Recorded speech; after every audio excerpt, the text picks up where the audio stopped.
एवढा मोठा कंटेनर आणि ट्रॅक्टर, ऊसाचा ट्रॅक्टर जो कारखान्यावर ऊस घेऊन चालला होता आणि कंटेनर जो मशिनऱ्या घेऊन चालला होता मोठ्या, तर जाता जाता काय झालं, एकदम तिकडून वेगात भरदार असा कंटेनर आला, तिकडून जो ऊसाचा ट्रॅक्टर आला आणि हा कंटेनर याचा भीषण अपघात झाला. स्वामींच्या कृपाप्रसादाने दोघंही वाचले, हे महत्वाचं झालं. पण तरी माझा संदेश एवढाच आहे की वाहनं चालवताना हळू चालवा. या साईडनं जात आहे आपण, रॉंग साईडनं तर नाही आहे याची खात्री करून घेऊनच आपण वाहन चालवलं पाहिजे.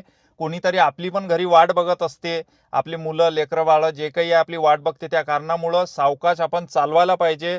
हा व्हिडिओ करण्याचं कारण एवढंच आहे की हा व्हिडिओ पाहून तरी तुम्ही जरी गाड्या वेगात चालवत असाल, तुम्ही गाडी शांततेनं जरी चालवत असाल, पण पुढनं येणारा कसा येते हे आपल्याला माहिती नसते. त्या कारणामुळं आपण सर्व रस्त्याची खात्री करूनच व्यवस्थित गाड्या चालवायला पाहिजे आणि साईड आपली बघूनच. आता बघा तुम्ही, हे सामान कुठच्या कुठं गेलेलं आहे. ट्रॅक्टरचे चाकं बघू शकता तुम्ही कुठं आलेले आहे, बॅटरी कुठं आलेली आहे आणि ट्रॅक्टरमधील ऊस तर कुठच्या कुठं गेलाय, पण कंटेनर मधील ज्या मशिनऱ्या होत्या त्या एकदम ड्रायव्हरची कॅबिन दाबत आणलेली आहे. बघू शकता तुम्ही कशा प्रकारे एवढी दाबत आणलेली आहे कॅबिन.